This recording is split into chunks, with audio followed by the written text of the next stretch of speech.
Yes, thank you. Can you start over? Okay, so we're Team Ready, Set, Go. Our topic was health and wellness in the legal profession. And to tackle this issue, we created Rahul, who is a first-generation South Asian American. He is the first person in his family to go to law school, is really, really high achieving, and is now working as a fifth-year associate. And is getting great reviews, crazy billables, but all the partners say he's doing awesome.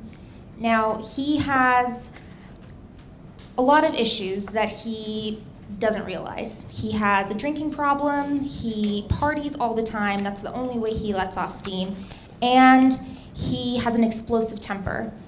And this isn't really new because this is something that started when Rahul entered law school. Before law school, Rahul defined success as academic achievement. He had great grades, had a great LSAT score, it's sort of taken him through his life. And when he entered law school, he felt like he would be fine. But now he's surrounded by students who are just as smart, just as driven, and he feels quite average. So he's doing extracurriculars, 2 journals, running a student org, but he doesn't feel like it's enough because so is his classmate, plus they're on the trial team. And he's in the library studying, but so is everyone else. And he's worried that everyone else has sort of figured out the secret to success in law school and he hasn't. So he's feeling very stressed and he's blowing off steam by going to bar review. He quickly finds that, that's what works for him. It's, he falls into a pattern where he gets drunk and that's his kind of free time. So this is the mindset he's in when he enters practice, sort of work hard, play hard, and which is why we think that sort of 1 in 3 lawyers have drink in a problematic manner. Anxiety, depression rates are very, very high in the legal industry, and that's because lawyers define success as the relentless pursuit of excellence. And these issues will persist till we redefine what excellence is. So yeah, the relentless pursuit of excellence, right? Or to be more specific, maybe the relentless pursuit of professional excellence.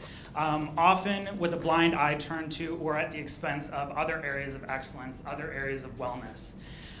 What we would like to see is for the legal industry to redefine what we describe as excellence, or how we define excellence, how we define success. And that's something that takes into account the entire person, the whole person. And so that is a big order, right? We are talking about reframing an industry. I mean, pie in the sky, talk about just using a magic wand, right? We actually think that our plan helps to get to some of that. Our plan is a 3-pronged approach. We have the pledge, the plan, and the push. Actually, we can go back. Thanks. The pledge, the plan, and the push. And as you see, those things all sort of work together. And what are they? The pledge really is getting the entire legal industry to buy into this. The students, the law schools, the legal employers, to really get behind and unite behind an imperative that focuses on the wellness of attorneys as whole people.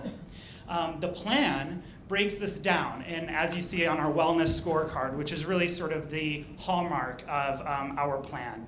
And we look at the organization, the policies, and the practices of legal organizations as far as they are encouraging these different areas of wellness. So the organization, we actually think that having a chief level officer, a chief wellness officer, is imperative to getting some of these policies activated on an organizational basis.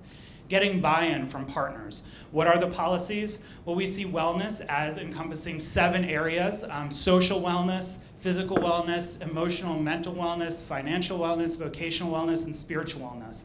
Now, we're not suggesting legal employers get involved in people's spiritual or social lives, but are you creating a space? Are you creating the permission for your attorneys to actually be well in these areas?